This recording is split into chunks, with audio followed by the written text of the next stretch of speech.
What's going on, everybody? What's good? What's good? This is the Therapist ATL, and this is an AFN exclusive, Yes. courtesy of the Rex Pit. My brother will be on later on. You know, he'll probably pop in and out. Salute the Blackberry for allowing us to get this stuff done. But me and my brothers right now, we about to clamp down and bring y'all some updated news on the NFL and the Falcons. So, with that being said, let's get this going. Let's get it. As y'all can see up on the screen, we have a new Falcons assistant head coach slash defensive back coach. Now, y'all have been hearing this man's name for the last 5 or 6 days, and we gonna break it down and everything. Hey, Ann, go ahead.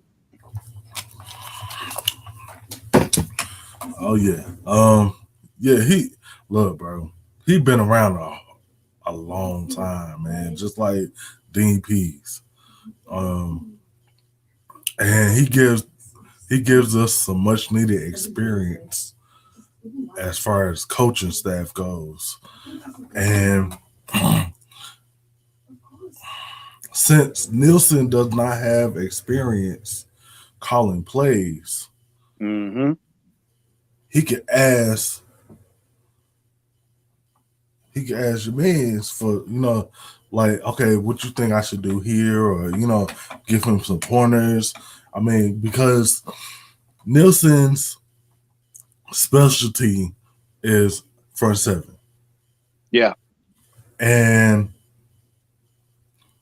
his specialty is in working the secondary, stuff like that. So I think it's going to mesh well, like very well. Yep. Absolutely. Absolutely. Let me get Well, it. with that, let's go ahead and get to the panel.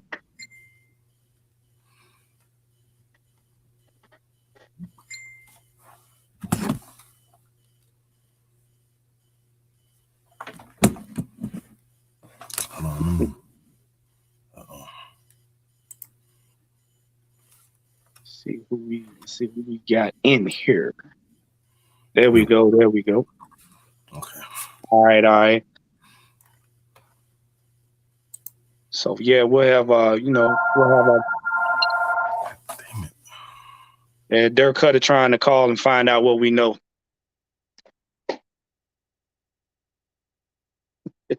You got jokes.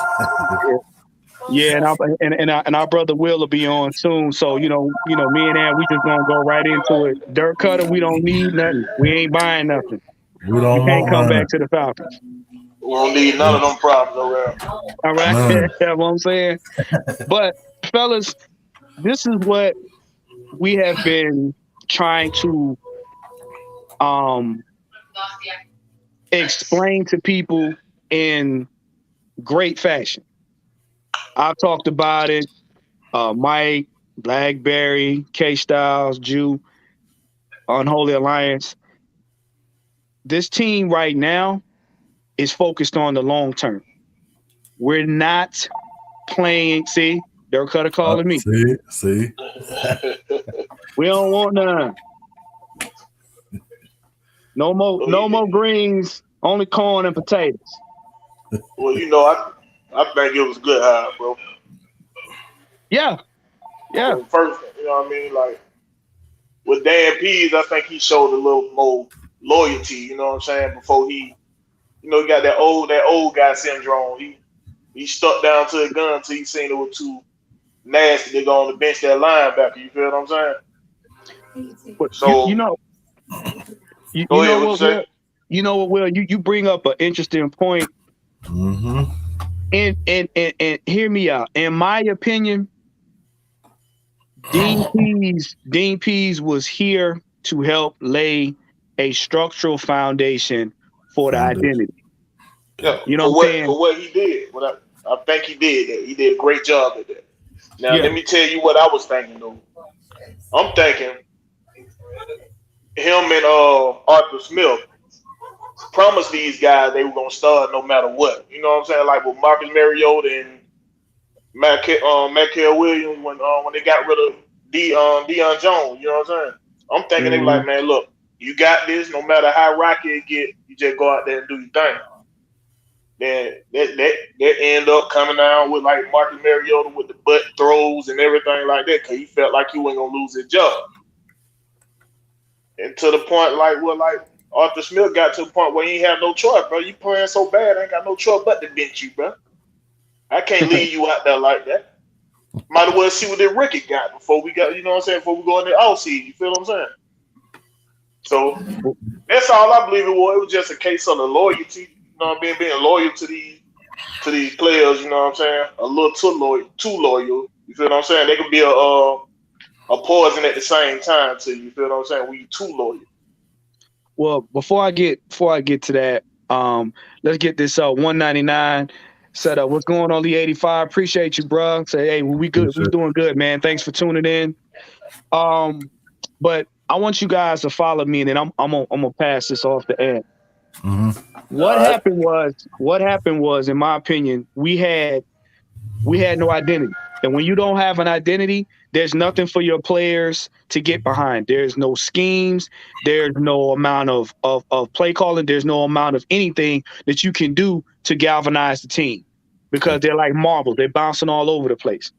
So when they brought in Dean Pease and they brought in Arthur Smith, basically what it was is they wanted to build a foundation to where it was amoeba style, it was physical, and it was in your face. But we all know you don't always continue the path with people you start off with. Dean Pease, like he said in his interview, those were his players. And like you said, those were his players, and he was loyal to his players. But Dean Pease had a certain way that he wanted to play. Now, with him retiring, he set a foundation to where all of the players know this is our identity. This is how we're going to function. Yep. Now you bring in Nielsen, you bring in what's the last name in? Great. Yeah, there you go. You bring him in, and what they do is they say, okay, you guys know your foundation. You guys have had success with what Dean Pease started. What we're going to do now is we're going to take that foundation and we're just going to modify it slightly to give you guys an edge. We see that you guys have adhered to it. We see that you guys bought into the culture. Now we're going to give you an edge, something that where now teams are going to be able to fear you. And what's going over a lot of people's heads is the way it came out is he was the DB coach. But by him being the assistant head coach, what that does is now him and Arthur Smith can actually sit down and they can basically go over the entire team. And I said this on the other show. Yep. They're now going to design a balanced team that attacks you at every position because each one of those coaches' DNA is embedded in the team now. Arthur Smith was an O-lineman. His DNA is embedded in the offense. The other coach's DNA is embedded in defense. He is going to have that part where he can convey, because you got to think, defensive coaches, a player that played can talk to players. Doesn't matter if you're a coach because you're not speaking over their head. You can get them to do and operate in a manner in which most coaches don't, that are just coaches, period. Well, in my opinion, some of the best coaches were former players. Mind you, he's a former first-round player. Facts.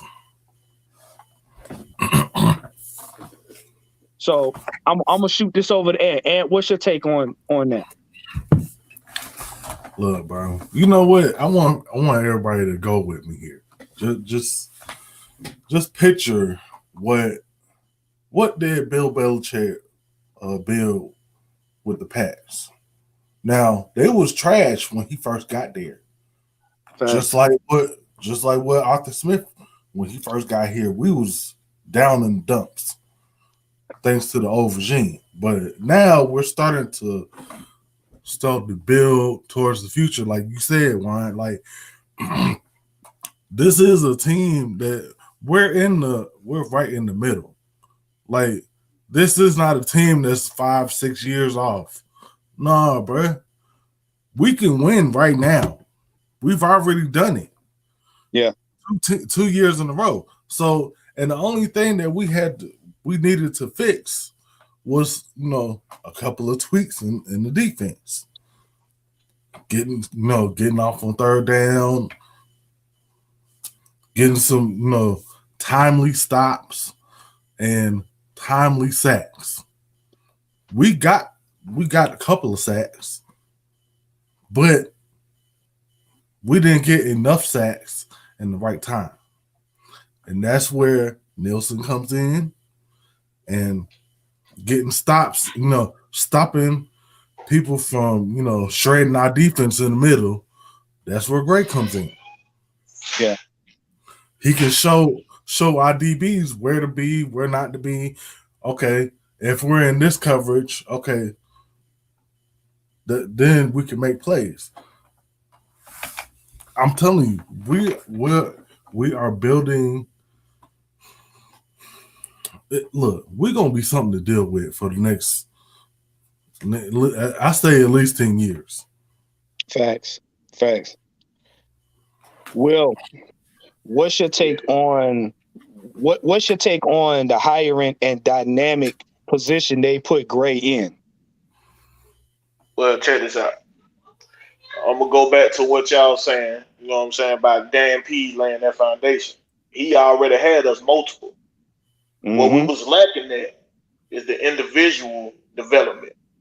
I said that when I was going through the season, looking at the season, I'm like, man, that D-line development is sucking right now, bro. I'm like, I'm not seeing nobody putting moves together. You feel what I'm saying? I see Grady Jerry putting about 3-4 moves together. I'm looking at everybody else. I'm like, all they doing is bull rushing, bro. Oh, I see one just doing a rip. You know what I'm saying? I don't see nobody setting up a rip to do a spin move, or you know what I'm saying? I don't see nobody doing none of this. So I'm like, that individual development is lacking. And that's what is key to when you building something, bro. When you building the engine, it ain't the big parts that make it go, bro. It's all these small parts that working. Yeah. When all these parts work together, then they get that engine going. You feel what I'm saying? And that's what we were lacking at, bro. When you look at, and Dan P's covered up a lot of that, bro. He covered up a lot of that we was lacking from by his scheme. His scheme work. Throwing blitzes in there. You know what I'm saying? Stuff like that. So he was, hey man, he made the defense better than what it really was. Yeah. You feel what I'm saying? So like with what the name? Oh, your boy from the Saint, he gonna put some nastiness in them boys. You feel what I'm saying? Cause he's gonna demand more. He gonna demand more from you. You feel what I'm saying? You seen how them Saint played when your boy Cam Jordan went to the sideline. They didn't stop that pass rush, bro. Them boys still were hunting. We've been talking about this for months, bro. And if you go up to the Green Bay, when that boy was up there coaching them on the secondary, them boys press coverage. They in your grill, bro. They you know what I'm saying? They turning their head to see what a ball is, not turning their head too late. You know what I'm saying? You got our DB turn their head way too late, bro. How can you catch something you can't see? This guy. Ain't no way, bro. You got to get their head around. You see that man look at that ball, you get your eye to that ball. Use them peripheral vision, man. We got them for a reason, bro. Well, I'm glad you said that. I'm glad you said that because you segueing into what I was gonna come up with next. The things that people need to pay attention to is this. Jerry Gray is going to give this team the ability to where we don't have to lean on our secondary as much. And like Will said, during those games, and the most pivotal game I'm going to point out is when we played the Bengals. Because up until that point, our team was getting at quarterbacks, disrupting their pass game, stopping their run game. But when they decided to protect the quarterback and he decided to throw, what would happen is our secondary was not prepared for that. We always complained about the middle being wide open. So we're pushing the mentality that we're going to get players so that front seven is more stout, is more gritty, is able to get that pass rush so that we don't have to worry about them picking us apart in the secondary. Now, Nielsen will help with that edginess. Mm-hmm. Jerry is going to turn around and make sure that the guys in the secondary, your safeties, your corners, are going to be able to cover. So when they decide to go over the top, there is no going over the top. Right. That hole in the middle practically disappears. And when teams know that they can't go over the top on you and they have to rely on the run game, then you pin their ears back. Yep. Now, the second thing is with this dynamic, now what you have is, and I told people before, you got Arthur Smith, you got Terry Fontenot. Terry Fontenot is a numbers guy. You got Nielsen. Nielsen was on the squad that Terry Fontenot came from. Relationships. You're going to get Jerry and you're going to get Nielsen and you're going to have them sit down. And if you saw, Nielsen was at the game with Arthur Smith. Mind you, Arthur Smith did two things that stuck out to people. First of all, he talked to Belichick. Pay very close attention to that. Mm-hmm. You don't think he was getting jewels off of Belichick. Number two, Nielsen showed up when he did not have to so that him and Arthur Smith could start working on a plan. Why? Because they're going to go to film, they're going to sit down, and they're going to pick apart the defense and see who's going to work for that scheme and what areas and who they're going to need. And then they're going to go to Terry and be like, yo, we want this, and this. What can you do? Yeah. And See, Terry will get back. Go ahead, my fault. Yeah, and what Terry would do in turn, Terry gonna see where he can squeeze money, who's got to get let go, who can they use that's on the practice squad so that they can save money. And then, hey, by the time they decide, they want to part ways with Mariota, you got extra funds. What they're going to do is Terry's going to find out where I can cut stuff to save money before I spend money. And then they're going to look at free agency. Now, mind you, yesterday, Mike and them just told you spend a lot of money in free agency. So the best thing is you find your money in-house first. Then you go to free agency, and then you go to the draft. So pay very close attention to this chess match because you got players that's going to come into free agency from these teams, and it's going to be a lot of bouncing around. Because right now, what we're sitting on, and we're about to get into the next topic after this, is the reason why our defense needs to be top tier. Because now we have an opportunity to take advantage of our division. What you about to say, Will? Yeah, what I was saying though, man, folks fail to realize how smart Arthur Smith is, bro. Yeah. How smart that man is. When he first got the job, first thing he did was go talk down there to Kirby Smart, bro. Holler at Kirby Smart, you know what I'm saying? Pick your brain a little bit. Seeing what he's doing to be successful down there. Then, like you said, up there at the Shrine, the Shrine practice or something like that? Yeah. He up there talking to Bill Belichick. He always trying to see how he can get better. He looks around the league. He checks out these offenses, seeing how he can integrate it into his offense. You know what I'm saying? Then we got what these hires right here do. It make this defense cohesive. It make everything work together. What we was doing sometime last year, man, the defensive line might be playing good, but the secondary playing like AIDS. The secondary playing good, but the defensive line can't get no pressure. It was never cohesive. You know what I'm saying? Yep. So now this gonna teach them how to work as one. You feel me?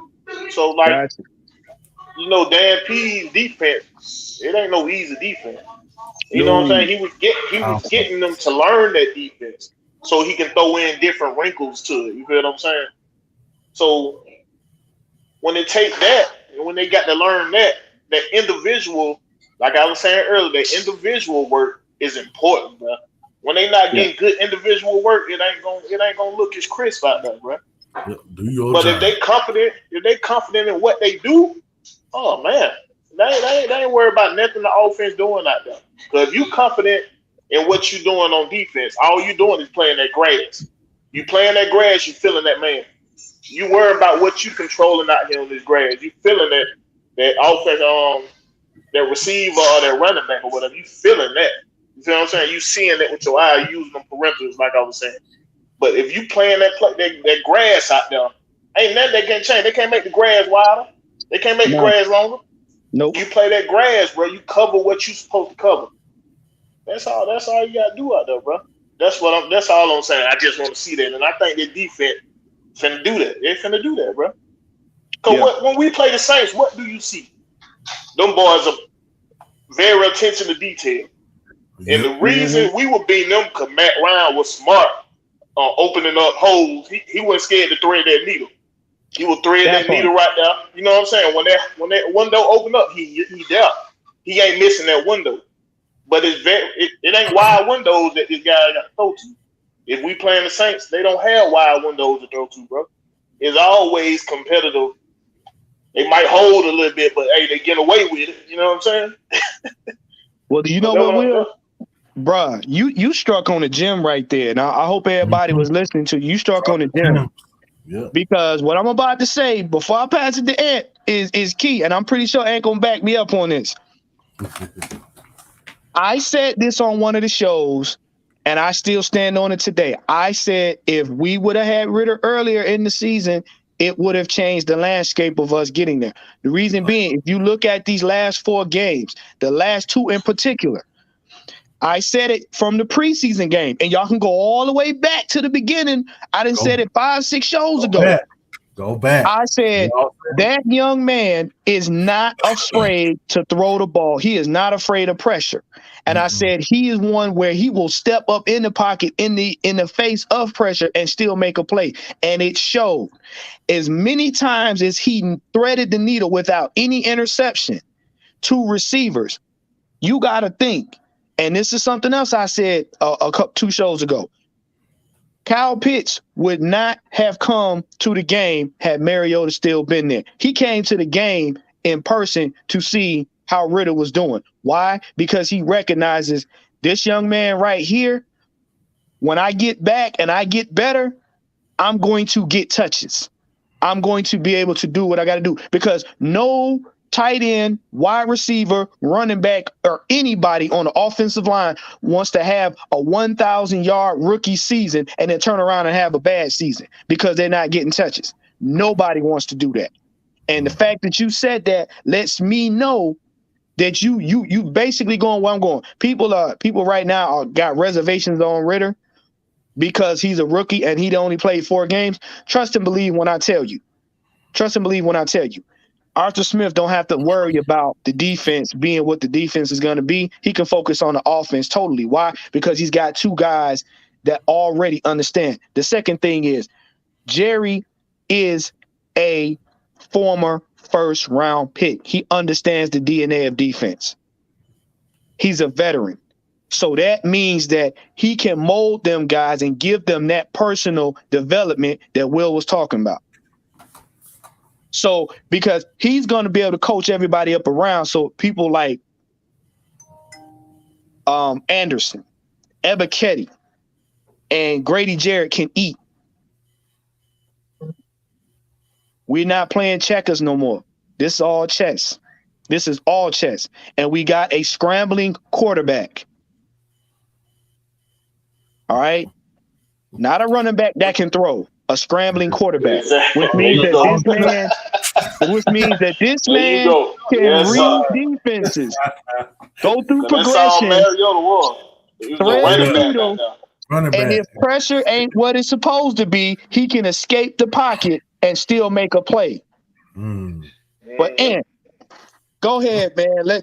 Give me your thoughts before we segue into this other explosive news we got for them. Man, look, y'all done said everything, man. Like it, it starts with the foundation and the development of the players. Something that word has not been taught around here too often. Like we don't know what that means in this It's foreign, organization. right? It's foreign to us because we haven't had to do it. I mean, when was the last time we developed players? Like, come on, bro. Close to never. I had to say when Mike Smith first started, they were big on development. I had to How get that long? because the boy How had long? developed there Okay, how long ago was that?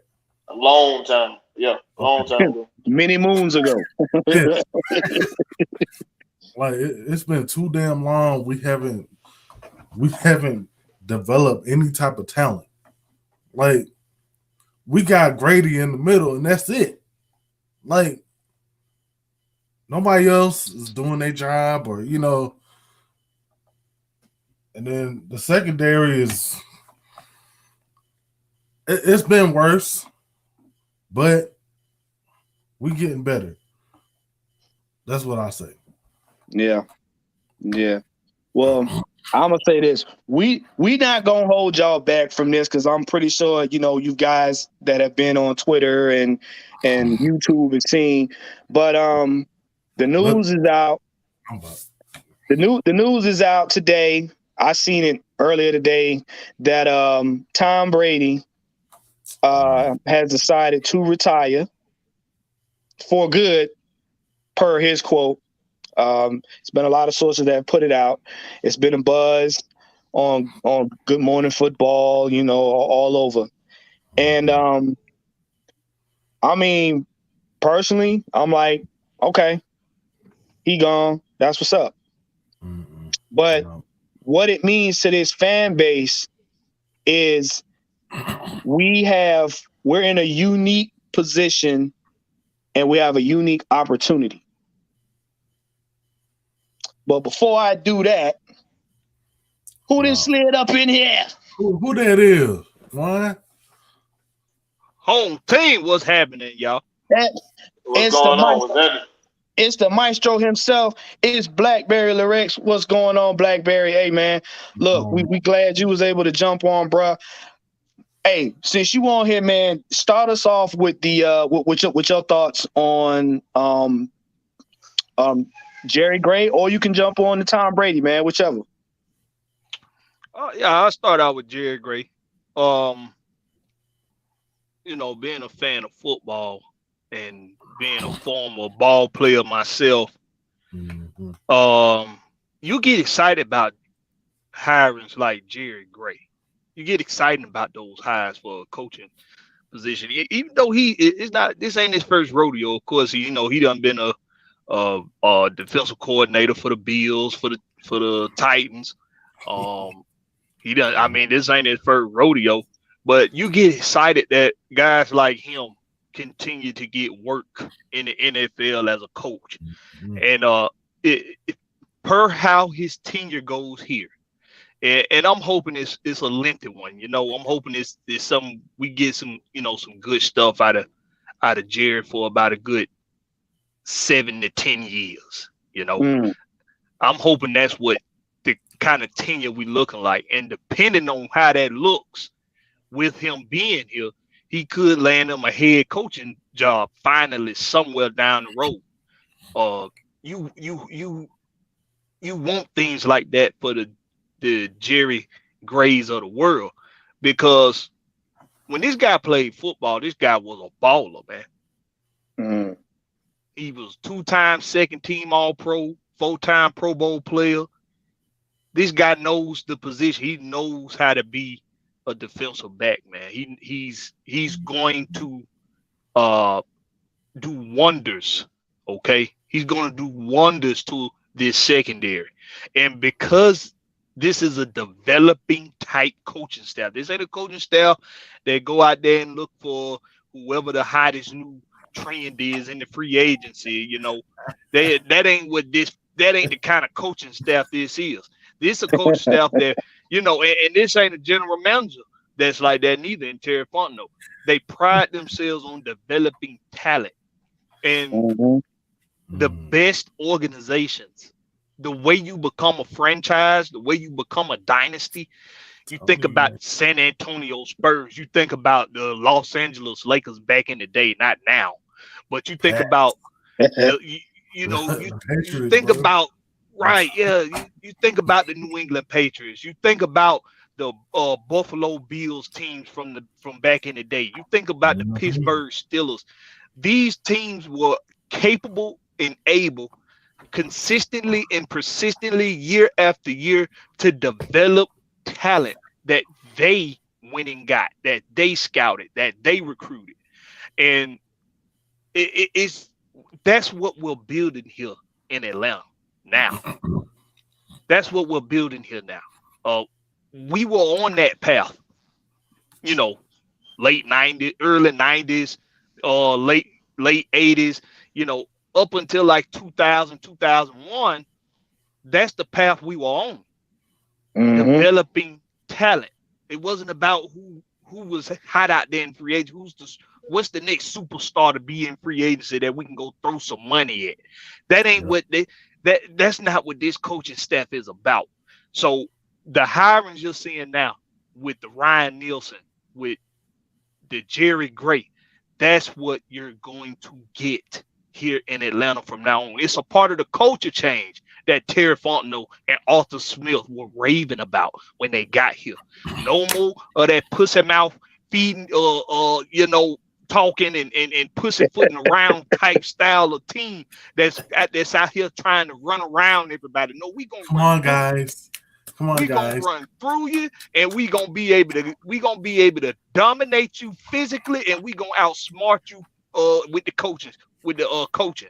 That's the culture that you're going to get here now in Atlanta. And Ryan Nielsen and Jerry Gray are prime examples of that. If you look at their resume, they prime examples of that. Facts. So what's your take on that? How do you feel about the position that we're in right now with Tom Brady finally? Well, I'll say finally is whatever with him saying he's stepping down, you know, from the NFL for good. Well, you know, with him, you know, saying it now, and I'm gonna be this guy today, okay? with him saying it now, if it holds, because you know we've seen him do it, and we've seen other quarterbacks do it. Say they retire and come back out of retirement, right. Like within a week. But if it does hold, I'm gonna be this guy today. I'm gonna congratulate Tom Brady and give him his flowers, and I'm gonna say it was a hell of a ride with Tom Brady in the NFL, man. As a football fan, you know, he gave us things to talk about. He gave us excitement. He gave us drama. He gave us plenty of things to have to look forward to with football in the National Football League. It took him a while to realize it's time to hang it up. But to go to his defense with that a little bit, until I see the wheels done fell completely off, I'm gonna run that thing till the wheels fall off. You know what I'm saying? So right. I don't blame him at all. You know, we talk Cash Money about him. It's fun to talk trash about Tom Brady if you're an Atlanta Falcons fan. It's fun because we don't necessarily like him when he playing us, and we don't really like him when he playing anybody because we just think he's a crybaby on the field. But you know, man, hey, man, flowers off to you, Tom Brady. It was fun, man. We appreciate you, you know, giving your body, giving your mind, giving your time. We appreciate it. And even though we know you got paid handsomely for it, we'll appreciate you, man. Yeah. So, Will, what's your feelings and take on Tom Brady, you know, supposedly leaving the NFL for good. And what do you think about our opportunity as far as the NFC South is concerned? Well, my point is, I don't care if that motherfucker leaving or not, bro. I want to play the best at the best time, anytime on the field. That's how you build you a dynasty, I understand. You know what I'm saying? You're not scared to play whoever. You feel what I'm saying? That's what I liked about Desmond Riddle when he played against him. He didn't flinch. Not one time. He was out there going blow for him. Yep. Then Todd Bowles went ahead and took Tom Brady out. I don't like the way they hit Tom Brady. We're going to take him out. You feel what I'm saying? So, like, I used to like Tom Brady when he first started, man. That man, I like the story and everything, but then he got cocky at the end, so I ain't like that, bro. I ain't like that. He got cocky, he started doing all that bitching and all that. I ain't like all that. You feel what I'm saying? So he a great player that would never be touched from him. But what folks got to realize, Bill Belichick made that man. Bill Belichick was in that man ear every day teaching them defenses. Every defense they gonna show this man. Every defense he was going to see out there, Bill Belichick was breaking it down to him. If you go back and look at the documentary, they were telling you that. So I don't want to know why folks were thinking like, hey, man, Tom Brady made the Patriots. No. Bill Belichick built the dynasty down there. You know what I'm saying? And folks, once the new players came in, they ain't have no Tom Brady there to show them that this worked. You know what I'm saying? So they was a little hard-headed at first. And that's why I took Bill Belichick a little time to build that thing right back up. You feel what I'm saying? And get back to the playoff. But what happened when he went down to Tampa Bay? He took that same Belichick routine to Tampa Bay. They be like, man, we got to do this. We got to do this if we want to win. And what happened? They won the Super Bowl. Him and Bruce Aaron were bumping head. You know what I'm saying? So I'm like, man, like, he a great quarterback, bro. That would never be taken from him, bro. That would never. 6th-round quarterback coming in, you know what I mean? 7 Super Bowl ring? What the man had like 5 MVPs or something like that in the Super Bowl? Yeah. Man, come on, you can't take that away from him. But what slowed us up, like I was talking to y'all earlier, our development. That what slowed us up, bro. Our player development was lacking, bro. We had so many chances now. And like when we was in the Super Bowl, when they was talking to him about that, what that cornerback name who with us, boy? With Trufant? No, not him. Alpha. When he was talking about they went into halftime thinking they had the game, they were having a party. You feel what I'm saying? Yeah. Come on, bro. You playing a man who been through this Super Bowl stuff, bro. Years of experience. Everybody know, bro, that game ain't over till that clock strike 3-0, bro. So that clock strike 3-0 where that game's still going, bro. But we cost ourselves plenty of time around here, bro. And I think this where Arthur Smith building is built to sustain, like what we got down here in Georgia. You feel what I'm saying? Like them Georgia Bulldogs. He got some sustainability. He already done built his identity last year. He showed them, bro, we're going to come punch you in your mouth. You ain't ready for it. You better start ducking, dodging, or whatever. You feel what I'm saying? Right. He already showed them that. We're going to punch you in your mouth when we come out here. And how many one-score games we had? 13. Come on, bro. Come on. If we had a quarterback, if he wasn't loyal to that quarterback, bro, we good in the playoff easily. Easily. Because what it took your boy Desmond Riddle, 2 games to get right? It took him 2 games, bro. Yeah. Took him 2 games. And he showed up when he got a chance. Now the national media want us to get this Lamar Jackson so we can break it back down. So they can break this back down. You feel what I'm saying? Put us behind the 8 ball where we just came from. That's why they pumping all this Lamar Jackson. Come on, bro. Y'all seen what Desmond Riddle did. That man didn't show no fear out there. They don't see it.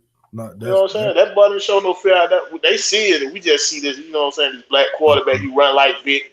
Oh, but we had that good Vic experience around here. You know what I mean? We loved it, but what did we win with Vic? No. We did not win, bro.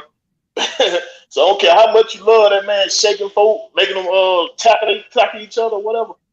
We ain't win with Vic down here, bro. He sold tickets, that's for sure. He sold hell of tickets. All right, Ant. Well, with that, what's your take on it?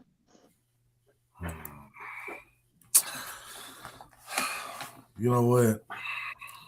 I'm not gonna believe that shit until I don't see him on the field. Exactly. I said, look, I've been saying this shit all fucking day, bro. I put That it in what the Pam chat said. earlier. Pam said that. Yeah, Yeah. bro, I put it in the chat earlier.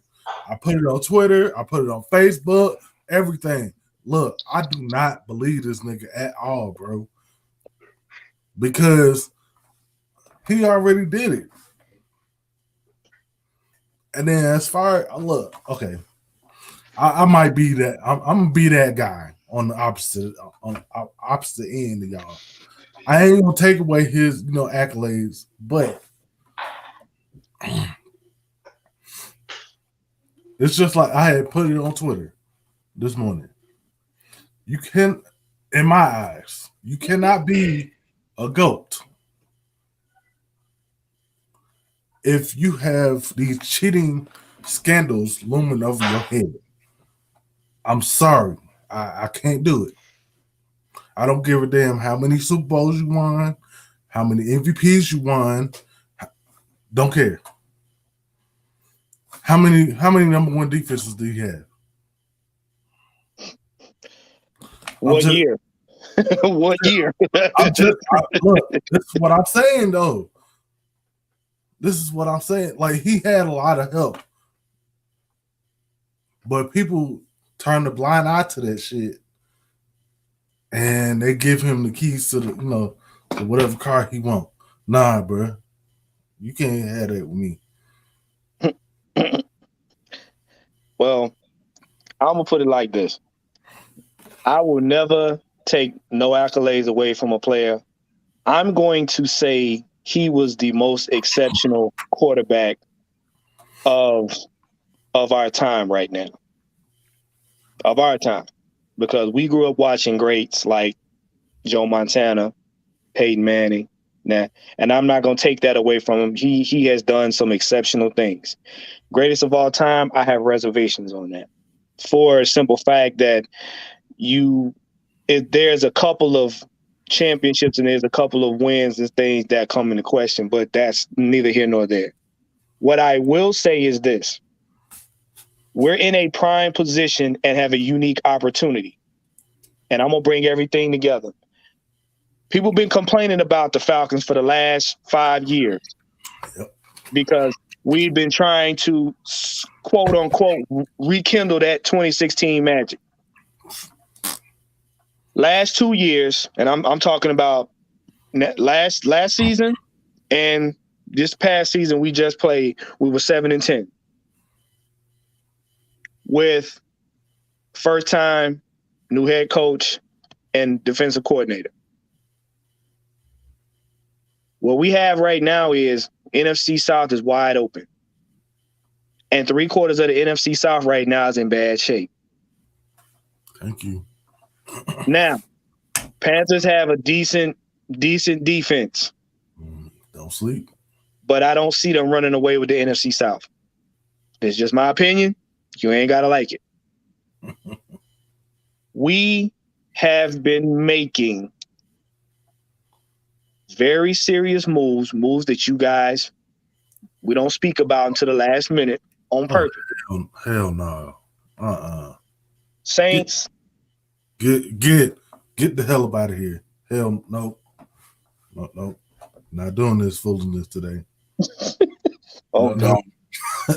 Hell no. But the Saints. You talking about that? Who that? No. Yes. Yeah. Okay. Yeah, and I'm about to get on that because whether or not, and he in here, that's fine. Whatever. I'm about to give him some tussing because he obviously sick. First of all, y'all team right now is in shambles. Okay, y'all team is in shambles because y'all don't know who gonna be y'all quarterback next season. Let's be real about that.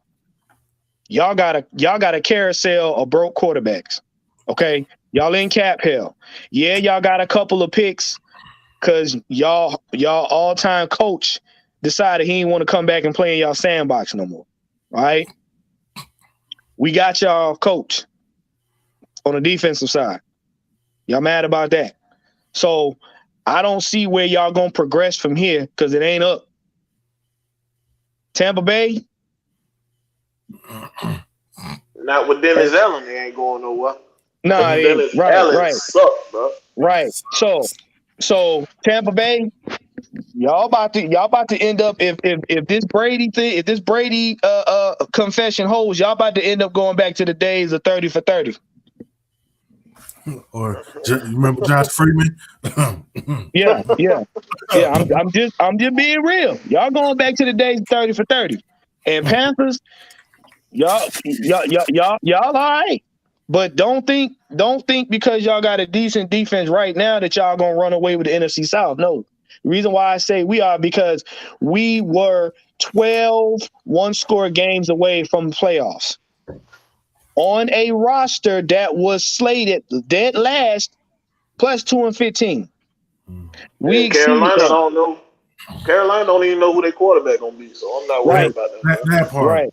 Right. And they don't even know if they're gonna keep Wilkes. So if you're not Right. keeping Wilkes, then you got to bring in another defense coordinator to run a whole different defense. There you go. This So is what y'all I'm know, talking about. yeah, that's crazy, man. So we in a prime position right now to take advantage of our divisions off the rip. So that's 8 games right there. That's 8 games right there that we can have under our belt. If we focus on building the trenches, player development, and making sure, like Will said, that we have a cohesive defense and we're cohesive and balanced on all phases of the ball. Yep. Offense, defense, special teams. We already got an identity. We already have a running game that's damn near unstoppable. When we fix these holes and everything, now you got a team that can be developed together and grow so that the team can be unstoppable. Then all we got to focus on is beating everybody else. So, on that note, Blackberry, what's your take on our position in the NFC South? I feel like we the strongest team in the South. I feel like we got the most balanced organization in the South. We're not a dumpster. We're not a dumpster fire organization like the Carolina Panthers. The Panthers. You feel bad for the players. How bad that the organization is. You feel bad for the players. Yeah. You feel bad for some of the coaches that's on the coaching staff, because it's like we can go out here and play our hearts out. This front office will figure out a way to fuck it all up.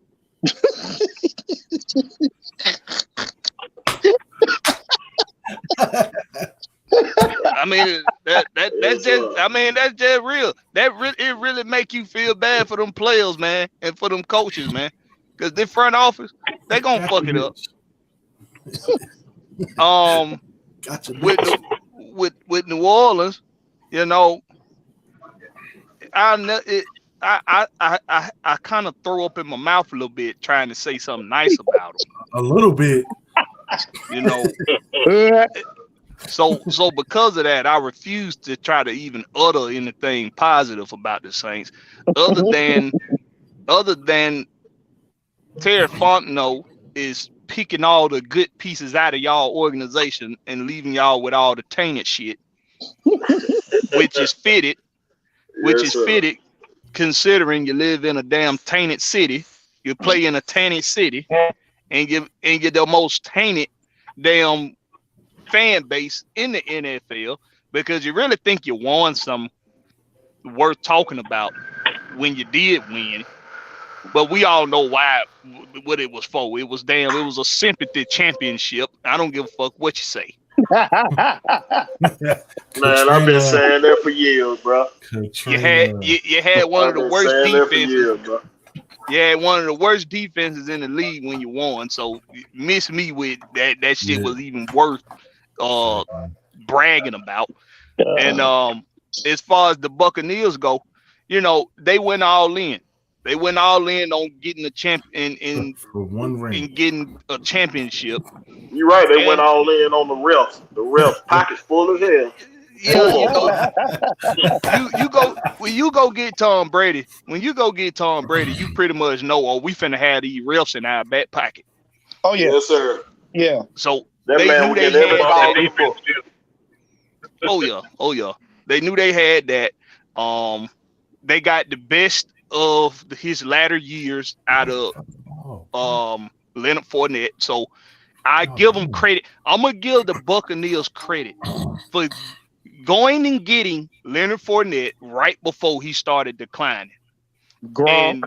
And got a championship out of Gronk. And Gronk had already declined a little bit. The only thing is he's Gronk. So Right.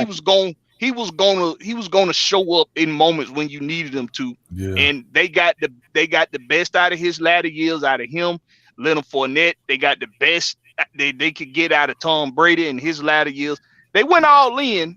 They went to the senior home and they went all in on these senior citizens, and it paid off for a season. So hats off to you, Tampa Bay, but welcome back to the shithole. Welcome back. The real world. Yeah, welcome back to the real world, Buccaneer fans.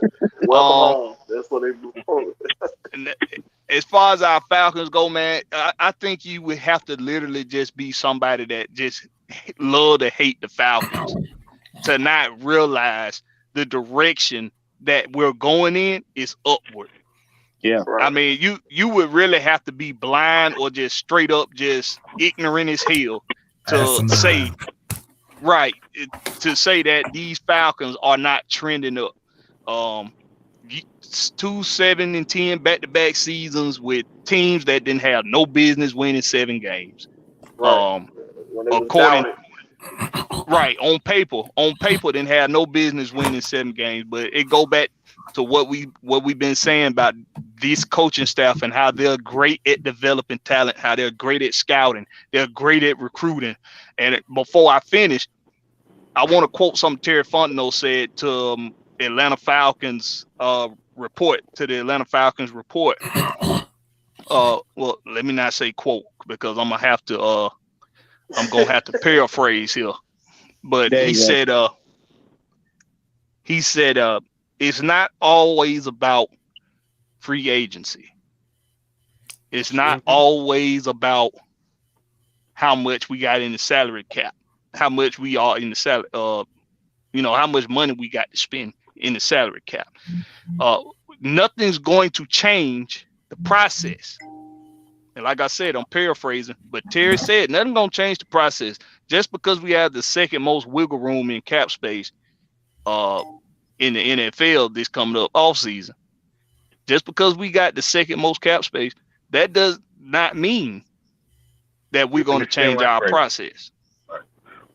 And it's not all of. Go ahead, Blackberry. Yeah, it's not all about the early rounds in the draft. It's about all the rounds in the draft. Facts. And and I mean that pretty much just sums up everything we've been telling the fan base ever since he got here, is that this is what this guy is going to predicate his movements on with this team. And that's what he's been doing. Y'all got to pay attention, Falcon fans. Y'all got to pay attention. Him and Arthur Smith worked so well together, bro. They worked so well together. Arthur Smith know what he want to do, and Terry Fontenot ain't scared to go get it. Yes. So what? So we need to be prepared for another 1 year contract.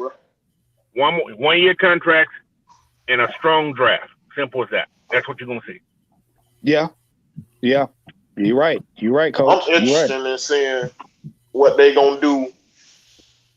If they gonna go get Edgerun, your boy Edgerun from Louisiana. I want to see if he gonna go work with them defense.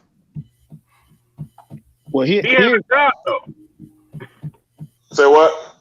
Don't Ed Edgerun, but he have a job. Ed Edgerun. You know him and that Saints defensive line coach used to work together. Right. But I think he's out a head coach somewhere. I think he's coaching somewhere. Nah, he unemployed. You know, he got fired from Louisiana. He got fired from them. I think he got picked up at a small school, I think. If I'm not mistaken, I think he's at a small school now. A different school. He in the advisory role, or he got a defensive line coach? I'm about to look at it. I think he had a head coaching job, if I'm not mistaken. I could swear he had a head coaching job. Oh, okay. But you know what? Pay very close attention. If you want to know if you want to know how heavy a team is going to go in the draft, pay very close attention to what they do and don't do in free agency. Exactly. Because like Mike and them said yesterday, free agency costs a lot of money because a lot of the standard has been raised by other teams signing. So you got to pay attention to who they're going to look at and whom they may pick. Like I said before, it's going to start in-house. They're going to see who on the roster they can cut to save money. Okay? Then it'll go to the free agency to see who they can get for little or nothing. Because trust me, Terry ain't about to break the bank in no free agency. It ain't going to happen. That ain't something we got to worry about. And I already seen what it looked like to be in Cap Hill, so I know he ain't going to try to make that same mistake. No. And then the draft. Go ahead, bro. Go ahead. And then the draft is going to be that gut punch. But if you look at what they've been doing, they're strategically looking at players. In this bowl they was playing in, they strategically looking at, they doing all of that. Why? Because when they get done, they're going to go back and say, we like him, we like him, we like him. Who can we cut to save what? Terry will say, I can run the numbers and figure that out. Because you got to think, one of the biggest savings we going to have is cutting Mariota. Mariota, gone. So for Mariota, if that's the ceiling, everything else is going to be right below that. Yeah, I don't see them re-signing that man, bro. Not the way he went off on the team. I mean, you could have said you had your surgery or whatever. You still could have came back. Your boy Kyle Pitts. Go ahead, what's that? We can't do anything to March 17th anyway. You can't cut nobody until March 17th. Right. So right now, what they're pretty much doing is they're just compiling who they like. They're compiling who they like, and they're basically using relationships to see where they can fit in and find out what they need to know. Then when it gets closer to March, then you're going to start seeing people just falling off. You're going to be finding – Terry going to find money like out of nowhere. You're going to be like, where he get that money from? What? They cut him? But the closer we get to the draft, trust me, free agency, in my opinion, is where you need to really pay attention. Because something else he said in that go ahead. No, go ahead. Okay. Something else he said to the Falcon Report. He said it's about finding the talent, and we have to find it. That's something he said. It's about finding the talent. We have to find it. That just goes to show that whether it's free agency or draft, just because Daron Payne become available, well, we're aware. We're aware that he's available. That's what he's saying. He's saying we're aware. We're fully aware of who's available. But with him saying that we're not going to change our process just because, we went through Cap Hill for the first couple seasons and now we finally got some money. We still going to go out there and find the talent. We ain't going to let the talent find us and say, oh, this is just what it is. So this the best guy available. How much you asking for? Let's work with them on it. It's about, well, who else is out there? Who out there that's not as expensive? That could be just as valuable to our team. So that's something else he said. But go ahead, Coach. You was going to say something. Hey, I want to think about this, guys. Last year during free agency, we had about $12 million, give or take. $12 million. Yeah. Look what they brought in with $12 million last year. You got Carter, you got Evans, you got several different bodies that came in there last year and produced on $12 million. That's a damn good shopper, right? To say it. You know what I'm saying? These guys came in for $1 million. They wanted to be there. That's the thing. People want football players. if they want to be there, they will sacrifice sometimes to try to get that next contract. Yeah. So I think this is my take. I think we're gonna keep Evans. I think we're gonna keep Zoe. Those two I can say I think we're gonna keep. So right now that's like $10 million. I'm giving take $10 to $11 million just for those two guys. So you're looking at like about $30 million for 3 years total for both of them, which is not a bad amount. No, it's not. So you're looking at what I $11 want to say though. Go ahead. I'm sorry. You know what I want to see? I want to see what's probably not gonna happen is your boy Chuck Smith. You know, he been down there at the Shrine Bowl with them boys down there. And working with I can see him working with the outside linebacker on that pass rush. But I'm thinking that man asking for too much money. I'm thinking Chuck Smith asking for too much money. Because I'm saying this man is out in our backyard. He coached some of the best pass rushers in the league. And we ain't made this man no offer. I know why Dan Quinn didn't make him no offer. He's full of himself. But I'm saying like Arthur Smith ain't went down and talked to him either yet. You know what I'm saying? Think about this though. Why would Chuck go coach and he making just as much money? Yeah, well, he still can run his facility. You know what I'm saying? He's not the only one that run that facility. He got other people working in that facility with him. He can do that and come and coach the defensive lineman while his facility is still doing what it's doing. You feel what I'm saying? True that, but I don't know if he still had that urge to coach though. Think about this. He had a chance to go coach in college and stuff at a big school in college. He didn't take it. So I don't know if he still had the urge to coach. And he is very hands-on with his camp. Yeah, he's very hands-on. Yeah.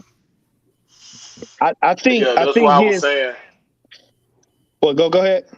That's why I was saying I don't think it's gonna happen, but you know what I'm saying? That'll be like icing on the cake if we get that man to come coach the outside linebacker. That'll top this defense off. But you know what? We benefit from that anyway, because if you think about it, that man, his purpose now is that camp. But what he's doing, he's taking the difficult work out of the NFL's hands and out of professional teams' hands by coaching these guys up in proper techniques, so that when they get to the NFL, coaches don't have to teach you proper techniques. All they got to do is integrate you into the scheme. See, that's the thing. He's getting them before they have to be retrained on proper. Because you got a lot of players that's good, but they got bad techniques. So they come into the NFL with, like Blackberry said, 1 or 2 moves. Like you said, 1 or 2 moves. And with Chuck, he gonna make sure that they progress to where they got a foundation to where all I got to do is really you plug and play. Because I already see your skill set, so I can put you here, I can put you there, instead of saying I can't put you there because you ain't got hands, or I can't put you there because you don't know how to get low.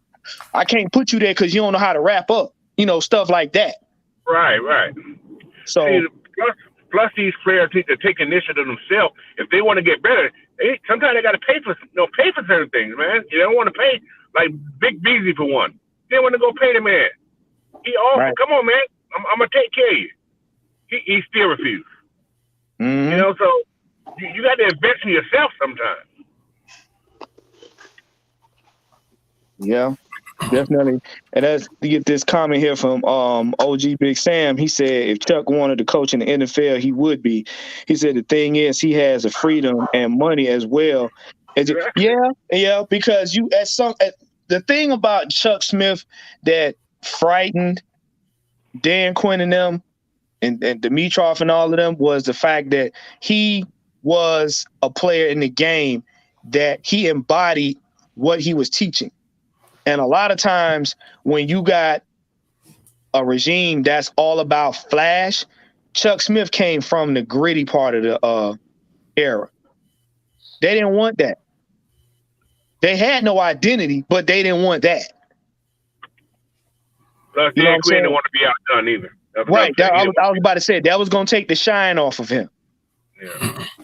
Because remember, Dan Quinn came from the Legion of Boom. So But- how dare you come in here being a great player yourself, being entrenched in defense and outshine me when I'm the head coach? Hold on, Juan. Hold on. Let me explain something. Chuck Smith came to Seattle. He worked with Pete Carroll. That's correct. You absolutely So correct. That's the thing. But there's like, why he didn't bring these guys down here? That was my thing. I was okay. Chuck Smith was always in Seattle.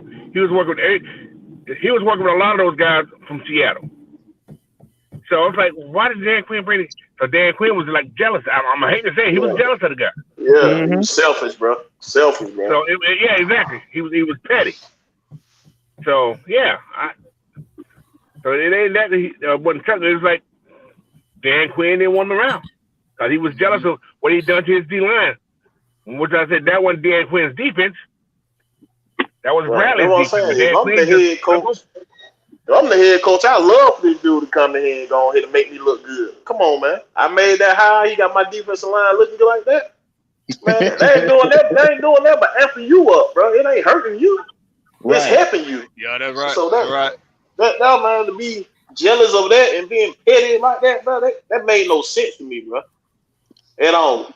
Well, like what we're gonna do is real quick. We're gonna get a Chad a chance to come in.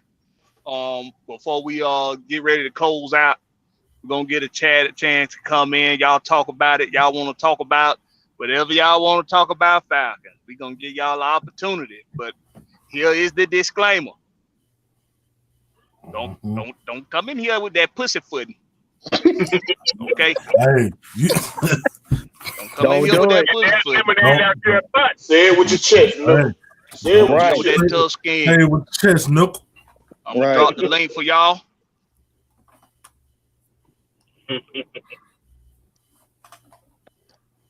Hey, Coach, while Blackberry dropping that link, man, what's your thoughts on Brady so-called retiring and our advantages, in the NFC South?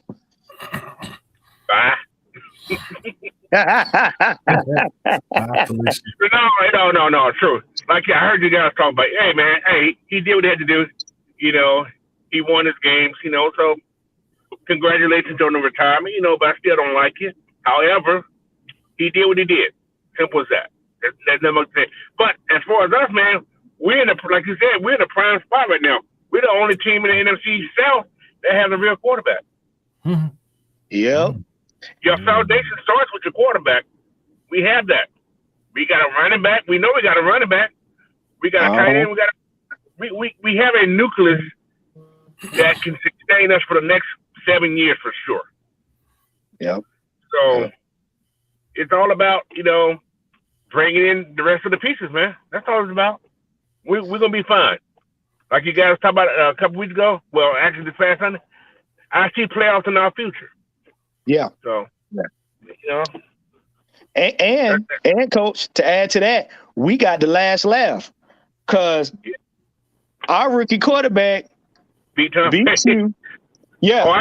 Hold on. Don't start that. I had a fuss with somebody that worked there about that. I said Tom Brady retired because my rookie quarterback beat his ass. Hey, look. Why? Because he was getting his ass hit. That's why he said okay. I'm gonna tell you something, and a lot of people try to deflect like he didn't lose to him. Here's the deal: you lost to him because guess what? It doesn't matter if he didn't play in the second half. He's still a quarterback of the team, right? Okay. When he left out, it was 10-10, bro. So he wouldn't beat the brakes off nothing. It was tied when you left out. They took you out because the Grady Jerry was coming back there like a bull in a china shop. Thank you. Grady was going for the throat. But I'm saying people look at it as, oh well, he didn't play the second half. He didn't have to play the second half. He's still a leader on that team.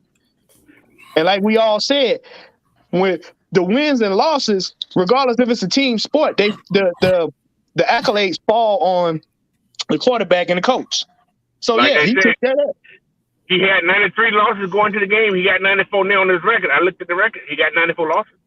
It happened 2 seasons ago. So you lost. Right. So We had it's Dre Harrison joining, but it looked like you're having some difficulties coming in, Dre. So, there you go. what Hey, What's up, going Dre? on, Dre? what's going What's on with up, you, Dre? man? How y'all doing? What's going on? What's going Ain't on, nothing bro? to it, man. Talk about it, man. What you want to talk about with the Falcons, man? Coaches, players. It's on you. All right, man. First, I want to comment on what you said about Tuck Smith, man. Tuck Smith, if anybody remember, is old Atlanta, man. So of course, during the Dan Quinn era, Dan Quinn didn't want nobody to outshine that man. So I'm in agreement on that part. I guess when it comes to the coaches, man, I'm really excited about Jerry Gray. I'm excited about Nielsen. Actually, I got a coworker who's actually a Saints fan, and he crying about it right now. He don't know what to do. That's So, what they get.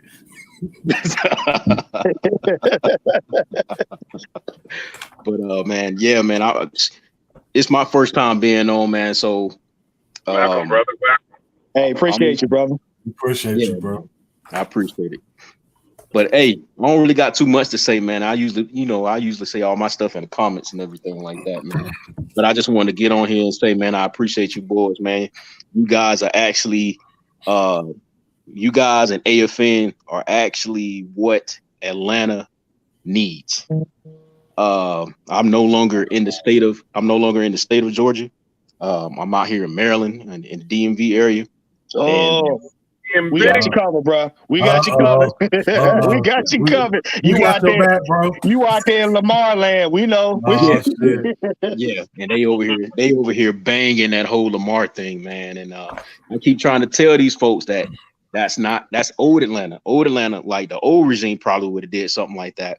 I'm But a we have developed a culture here, and you know, if we was to trade for Lamar Jackson, I think they'll burn the Mercedes-Benz Stadium down.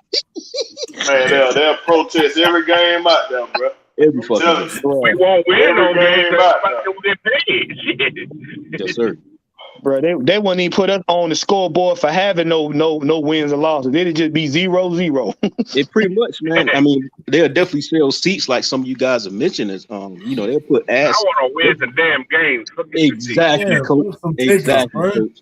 The hell? I'm tired of some of these content creators. All they talking about is, you know what I'm saying, when the Falcons doing good, but when they doing bad, they want to talk all this bull crap. I'm sick of all that fake love. You know what I mean? Exactly. Get all these fake fans up out of here, bro. Either you're a fan or you're not. Cleveland Well, Brown, they used to be sorry to death. They stands was always full though. That's loyalty, my dude. Exactly. You know what I'm saying? Exactly. We don't. I mean, that's what we need down here. Bring Well, that back. I there see you we go. coming back a little bit. That's that old history too, though. Come back. Yes, sir. But see, you know what? It's a saying I said we would rather be entertained losers than uncomfortable winners. Exactly. And that's Yeah. and that's the era that we're in. We're in the era of uncomfortable winning, because in order to build a team, in order to build a sustainable team, a balanced team, a culture team, you're gonna be uncomfortable at some points in time. And right now, if being uncomfortable means we do 2, 7, and 10 seasons and turn around and get our stuff together the next season and we play our bound, possibly going for the NFC Championship, I will take that uncomfortable feeling versus being entertained and then we regress back to what they said this past season, 2-15, and we trying to figure out what happened. What you think about that, Alex? Appreciate you coming on, man. Yeah, thank y'all for having me on. I mean, I think that's well, actually, you know what? I'll go ahead and touch on like the Ryan Neesland and Jerry Gray stuff, since that's what's been popular right now. It's kind of interesting because up until Ryan Neesland got hired is like the first time I actually took a look at Al Holcomb, and once I watched his stuff, I was like, oh, Al Holcomb is really, really, really, really good. But honestly, with what you get with Ryan Neesland, the main thing, you know, besides the fact that, you know, when you get what you get with him is good coaching in regards to pass rush moves and run discipline and gap discipline and various just gap control techniques when rushing the passer. You also get the fact that he was a co-defensive coordinator with Dennis Allen. And then I know we joke on Dennis Allen, but Dennis Allen is no joke. He is no joke. He's known for coaching up his DBs to disguise coverages really, really well, which is, I think, the main reason why they got Tyrann Mathieu and Marcus May, because they're both versatile safeties. So you can use them in many different formations to fool offenses. So I guess, and it's funny because Rags had Dave Ragone had praised the Saints defense when we played them in the game that Dean Pease got injured. He was talking about how well coached they are in terms of their disguises, how well they disguise their blitzes, the fact that they can play man coverage and shut out the Bucks, the fact that they're able to help their DBs both with pressure and with just like help over the middle of the field. Like that to me is important stuff, because that shows to me that you're aware of your both your defensive backs and your D line. That's one thing. And then there's the other thing of playing like quarters coverage, the things that's really popular right now around the league, the stuff that you see with the Eagles, the 49ers, with the Broncos, with Vic Fangio type stuff, with the Rams with Raheem Morris. And that's what Jerry Gray brings. Jerry Gray has came from the quarters-based system where they ran over there in Green Bay. Now, I'll be completely honest. If someone looked at Jerry Gray off of this year and said that I don't want him, honestly, I wouldn't blame them, because the Packers defense was not good this year. As a matter of fact, Joe Barry probably should have been fired this year. But if you look at the Week 18 game versus the Lions, I can appreciate how well their DBs were coached and the certain techniques that they use to disguise their coverages, playing quarters, playing man, playing cover 3, playing cover 2 out of various different shells or of the same look. Like if you just sit there and watch it and it looks boring to you, that means that the DC is doing a really good job, or that the passing game coordinator is doing a good job. If you can't understand what's going on and it just looks boring to you, that means that they're doing a very good job in disguising their coverages and making things hard for the QB. Because if you're not getting any information, the QB has no information. So I think that you get two different minds, both with the D-line, but also with schematically. You know, you have a person that's more man-based oriented, more disguise oriented, and then you get a guy who's come from this popular defense with quarters and shifting around and matching and all this type of stuff. And honestly, I think that it's a great fit because Arthur Smith had really preached versatility. So bringing in two DCs that are good at two different things is a good step in the right direction. Well, let's now go in reference to your boy Dennis Allen, we never said he suck on defense play call. That man is a wizard on defensive play call. Yeah. He sucked as a head coach. Sure. Head coach running a whole team, that man sucked. Yeah. If you want to go back to Green Bay defense, the way you tell if a dude is good or not, check out the defensive backs, see how they play in their coverages, see how they spacing. How many turnover these guys have up under this man tutelage? He's not in control of the whole defensive play caller. If he was in control of the whole defensive play caller, then yeah, you got an argument there.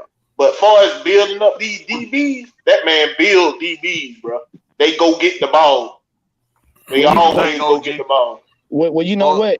It's always, before we get to Sam, it's always a conundrum when you try to get defensive coaches to be able to run offensive schemes a lot of times, because the translation is a little thin.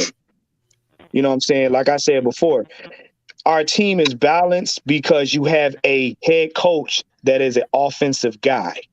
His DNA is offense. You have an assistant head coach whose DNA is defense. So Arthur Smith does not have to worry so much about how the defense is going to pan out, because now he has a veteran that can handle that, whose DNA is specifically for that. A lot of these teams, when these defensive head coaches try to run the offense, a lot of times stuff gets missed in translation. Right. And Sam, I want to come at you with this. Arthur Smith also has a defensive background. So yes, he does. Okay. So he understands what he understands what he's looking for as a head coach for his defense as well. And considering his ties with Jerry Grace OG, talk about it. Yes. Talk about those the guys. significance of that. Those guys work together. They have a history together.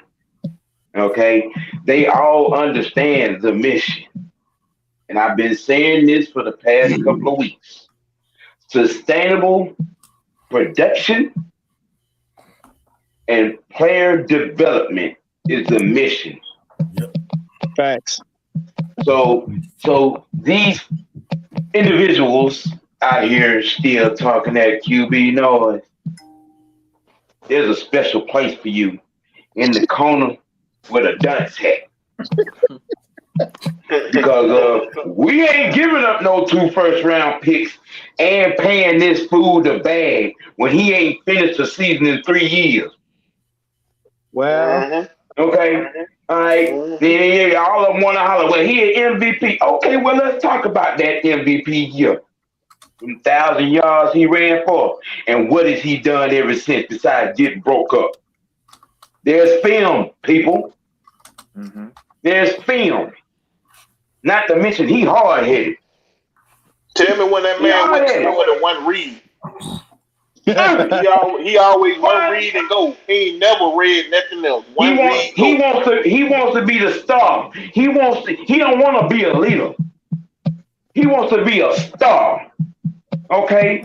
And ain't no room for being no star when you're a part of an 11-man unit that you're supposed to be leading. But you ain't trying to throw the ball to nobody. That's why Hollywood Brown left. And mixed me with that bull crap about he ain't have no weapons. That man had a top 10 tight end and a 1,000-yard running back in the backfield with him, or with a top 10 defense and could not get it done. Enough said on that. Talk that talk, Sam. Now, yes, sir. As far as saying goodbye to Mr. Brady, let me explain something to you. That legacy of juicing, cheating, and all of et cetera. All right, in my book, always and forever, Joe Montana will be the GOAT at quarterback. Talk that talk, Sam. facts. When you blow an undefeated season, no, that's end of that conversation right there. Now,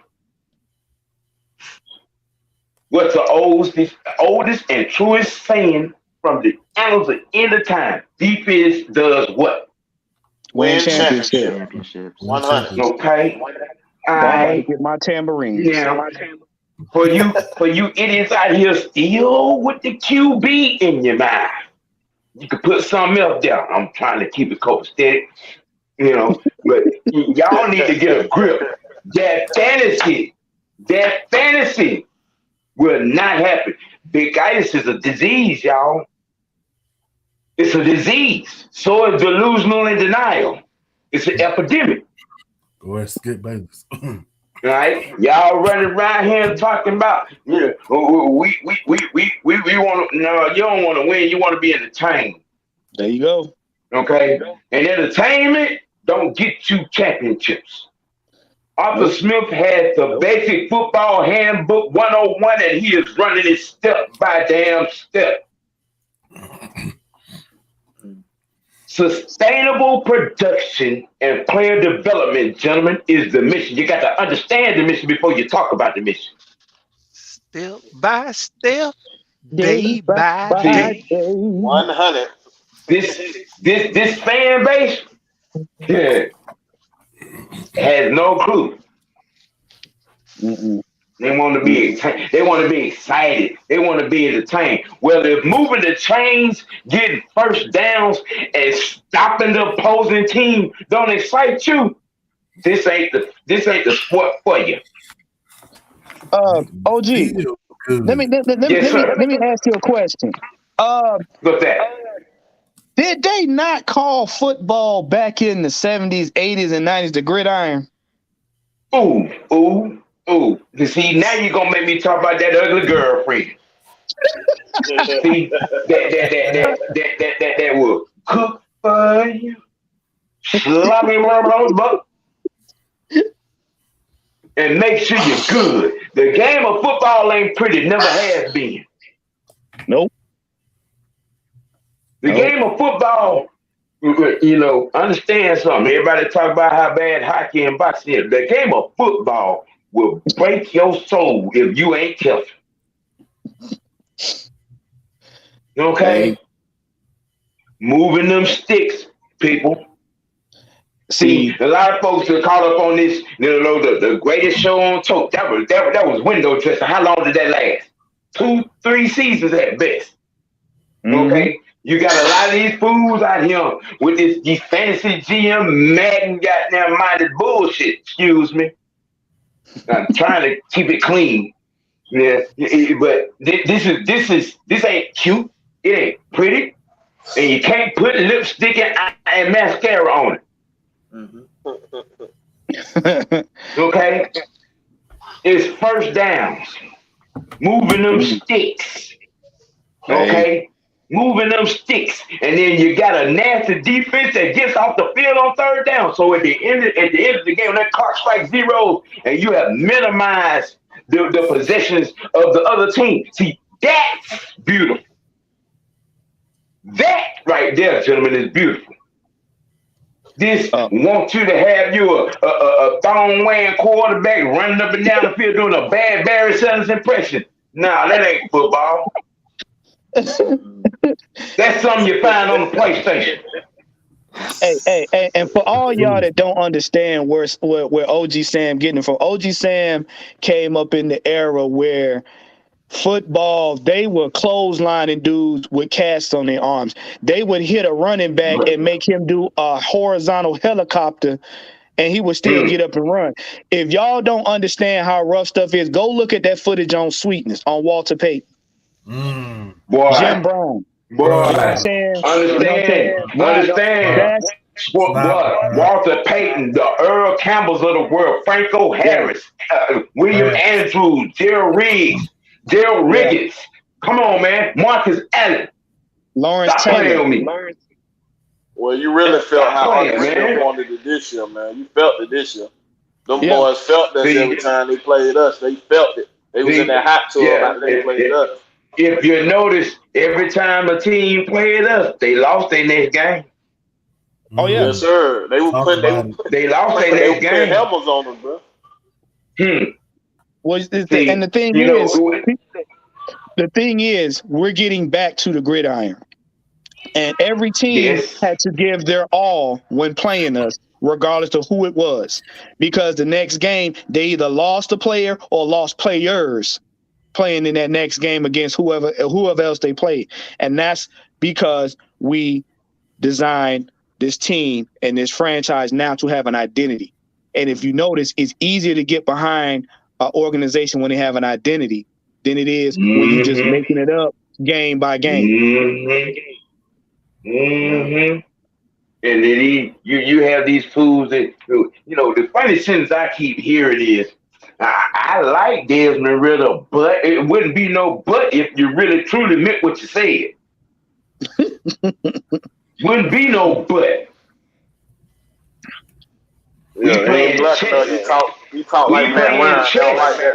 Personally, I don't understand how anyone can look at the 4-game sample size of Desmond Ritter and then look at Lamar Jackson and how much money he'll cost and say, you know what, that's a good idea.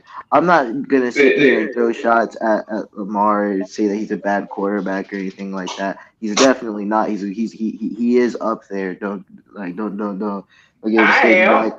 gonna throw shots. I am. He's a running back no leader. He ain't no leader. And he's fragile. What good did them 25, 30 pounds he put on do him this year? What good did it do? What good did it do? Okay. And what's the quarterback supposed to be a leader? Quarterback supposed to be a leader. Exactly. Well, can't be a quarterback and not be a leader. They don't mix. Hold up, guys. Hold up. Go. What was you gonna say, Alex? Yeah, I mean, there's like I'm a reserve like some things for Lamar because I'm not gonna like because he in terms of being a quarterback, I just don't see the reason to go ahead and spend like 40 million on Lamar in this system. Like Lamar is a good quarterback in my eyes.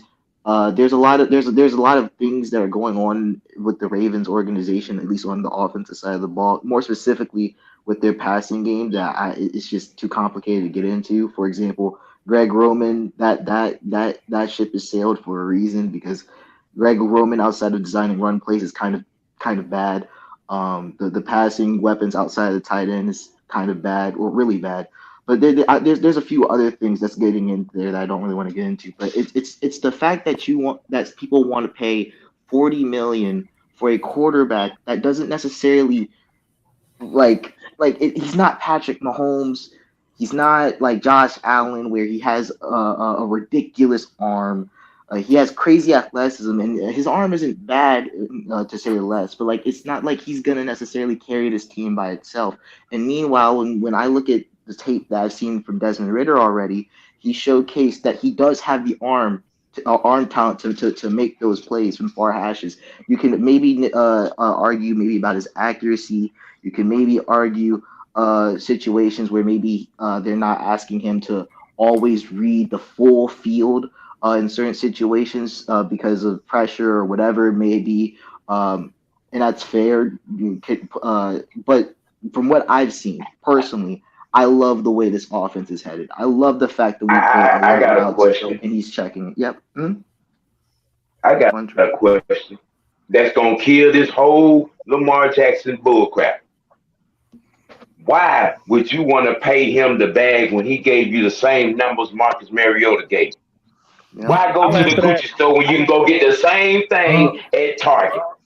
Well, I answer that. I answer that. Okay. To answer your question, OG, it's because they want to pay $40+ million because it's popular. Okay.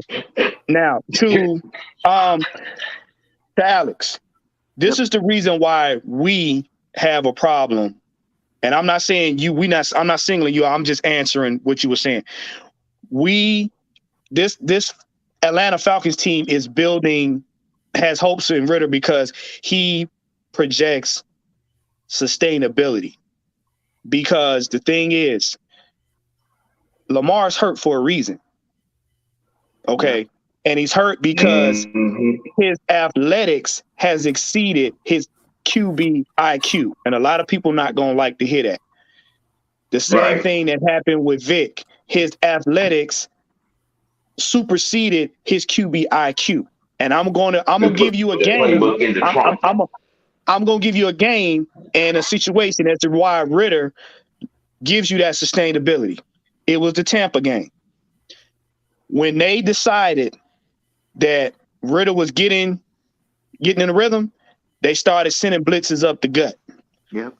That one blitz, I can't remember on what down it was, but that one blitz, what it looked like, they had Ritter and they were getting ready to get him for a sack. Yep, I know exactly and what you're talking about. Ritter ducked his head, he spun out, he rolled to the right, and he still was looking downfield, poised enough to make a throw. That is the difference between him and Lamar. Lamar would have, if he'd have gotten out of that, Lamar would have ran at least 3 more miles before he even thought of throwing it and would have tried to go for the first down. And that's what we talk about, because over time, that kind of play, somebody's going to get to you and they're going to hit you and it's going to affect how you play. And this is the reason why he's been out, because his athleticism has gotten him hit more times than not. Ritter, over the course of time, because he's pocket aware, he has that great pocket awareness. If the pocket breaks down, running is his last resort. Making them throws and making them accurately in tight windows is what's going to help him sustain himself for the long haul. As long as we have an O-line that backs him up, he'll be fine. He won't be running for his life. And that is the reason why, like I said before, we want to be entertained losers instead of uncomfortable winners. Developing Ritter is uncomfortable. It And is. All them, Let- they all them don't want Super to have. Bowls they They don't wanted. want to have the uncomfortable conversation. They don't want No, to They have that don't. uncomfortable conversation. But let me help them. Let me help some people understand analyzing a quarterback and analyzing a running back. Mm. When you analyze a running back, you're looking at his first step, you're looking at his vision, and you're looking at his ability to take contact. That's Preach. all you looking at with a running back. First step, vision, ability to take contact. When you're looking at a quarterback, you're not looking at anything that has to do with a running back. Right. Absolutely nothing. At all. If your scheme is that of an RPO scheme like Philadelphia with Jalen Hurts, like yeah, Chicago with Justin Fields, like even with Baltimore with Lamar Jackson, then now you're looking at, okay, what does he bring to our RPO game with running the ball? This is not what you're this is not a quarterback per se that you want for the long haul, because he's going to take, like Juan is saying, he's going to take a lot of punishment, and when it's time for him to throw the ball, he's more than likely going to run first, then stare down, then to stare down that lane and stand in that pocket and deliver a ball. When we watched Marcus Mariota for 13 games, we didn't just watch him overthrow and underthrow receivers. We watched him not throw the damn ball. period. Facts. When lanes presented themselves, Marcus Mariota, if he didn't feel comfortable throwing it, he just didn't throw it. And credit him. If you don't want to, if you want to play it safe and not throw the ball because you don't want to throw an interception or whatever the case is, hey, by all means, you do that. Just know your time as a quarterback is not going to be long in the NFL. You're not going to have a long career. When we watched Ritter in those 4 games, and now I can even take it back to his college days. I can even take it back to Cincinnati. Yeah. Mm-hmm. That man does not care. He will slink. Yep. He will put He has that the ball intangibles. wherever it needs. He's capable of throwing it in tight spaces. He's capable of putting more air on it if he needs to. He's capable of putting an angle on the throw if he needs to. And he will do it in in-game situations. We saw it in those 4 games, and we saw him do it in Cincinnati. Marcus Mariota has been playing exactly the same all of his football career, college and professional. He never evolved into more of a quarterback, less of a runner. He never evolved. When Vic, in his latter years in Philadelphia, he evolved more into a quarterback. Yep. I'm gonna use somebody else for an example.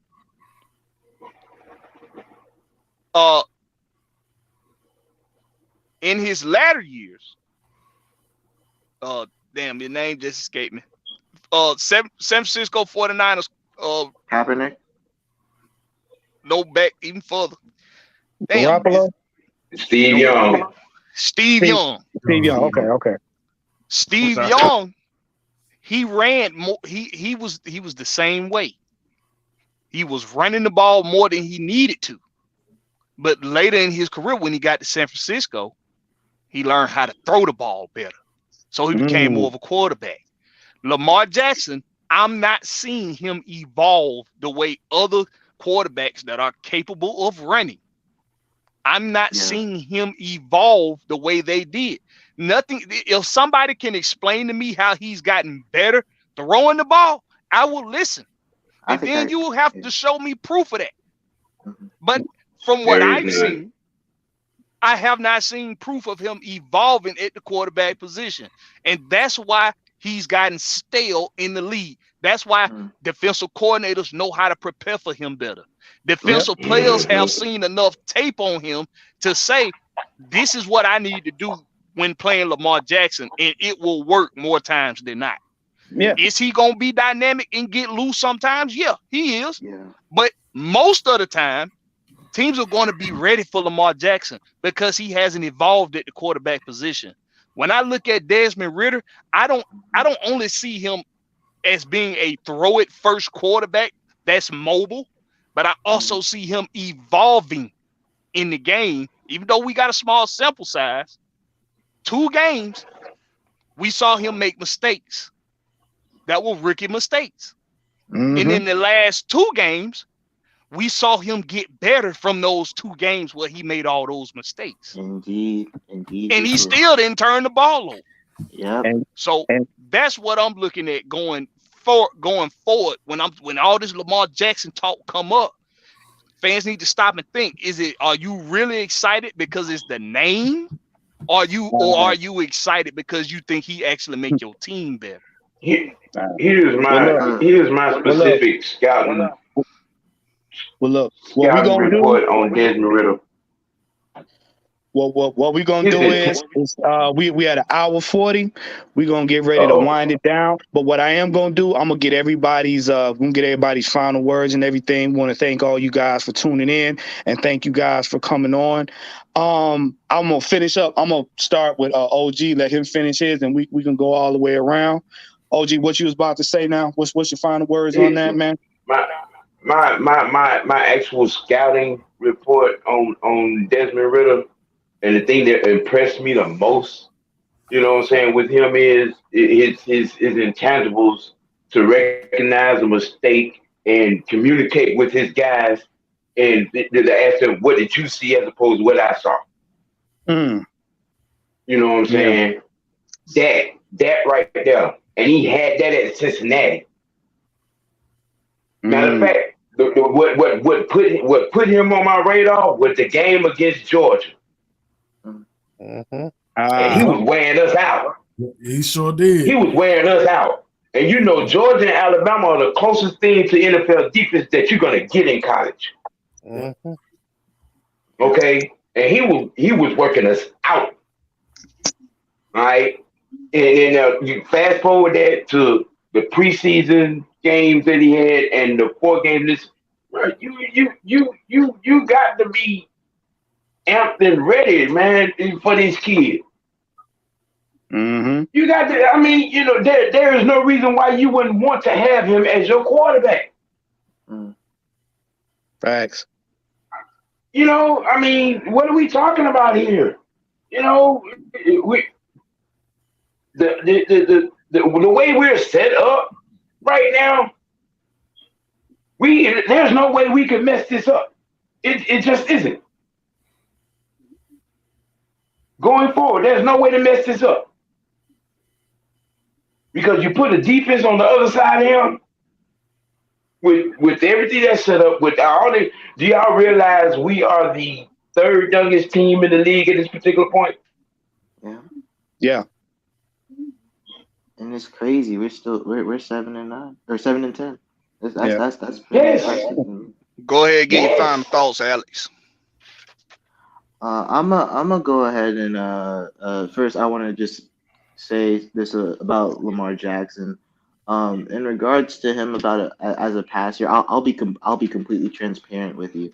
I've watched like a little bit, like very very little, in the grand scheme of things compared to a lot of other people that have watched Lamar Jackson, followed him through college. I've watched pretty little, but what I am aware of is, I know that Greg Roman, throughout the time that he's worked with Lamar Jackson, has been criticized a lot for how he's designed the offense in terms of schematically in the passing game, to the point where they had to hire multiple passing game coordinators to help with that, and things just really haven't worked out. Especially they're lacking a lot of talent at the receiving position.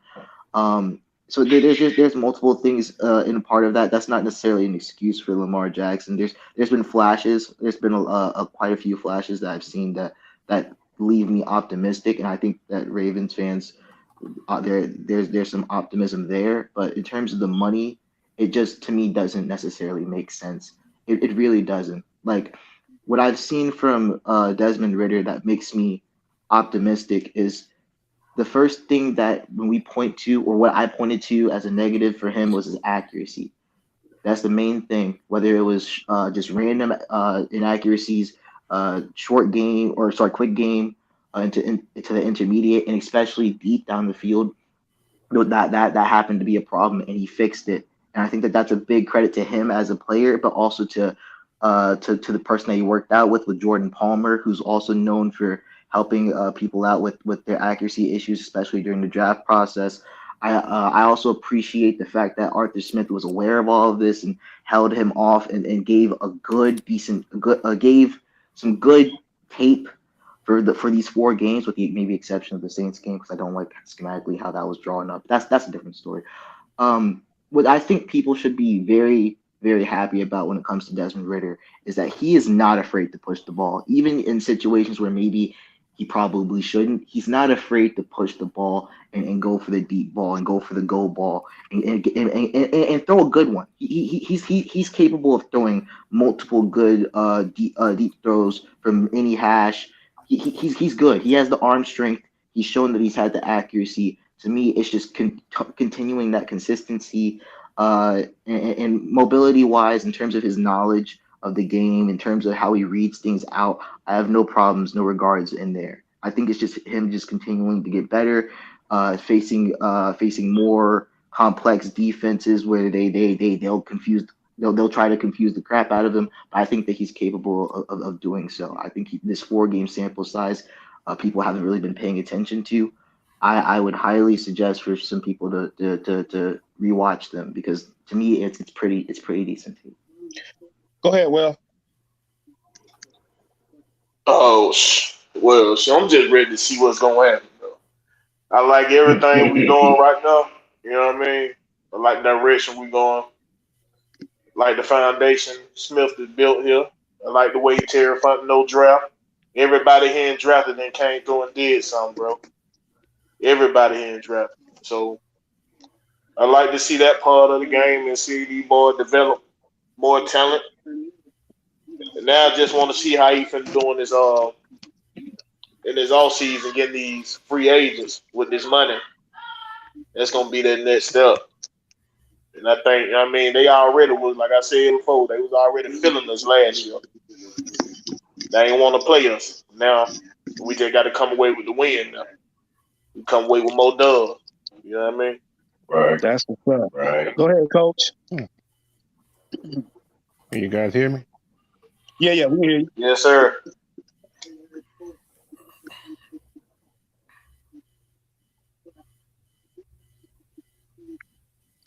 Oh, Coach, you Go there? ahead, Coach. We can hear you, Coach.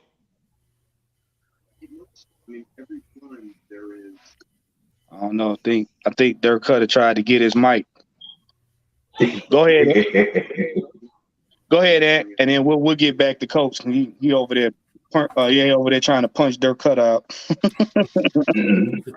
Hey, all I'm gonna say is, like, everybody just be patient, and they finna take us for a ride. That we are finna run the NFC South for the next 7 to 10 years. Y'all can mark it down on your calendars right now. But yeah, I said it. And said it today. He said it today. With his chest. Everybody know when I say shit, I don't backtrack. I don't hide. No. You can put it in the bank. Cause what the Saints looking like? What that cap situation? Shit. hot garbage. The Bucks, what they looking like? Pimply thigh meat. Talk shit. Pimply thigh meat. And we already know. I mean, look, Ryan alluded to it earlier. The Pampers, yeah, they got a pretty good defense, but we already know that they have a revolving door in their quarterback room. And when you don't know who your starting quarterback is, you can't win games. I'm sorry. Let alone division championships. But I digress. Y'all just,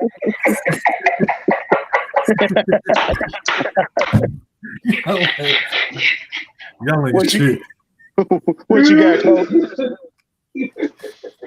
Was me? Hey, man, I just want to tell about stay tuned, man.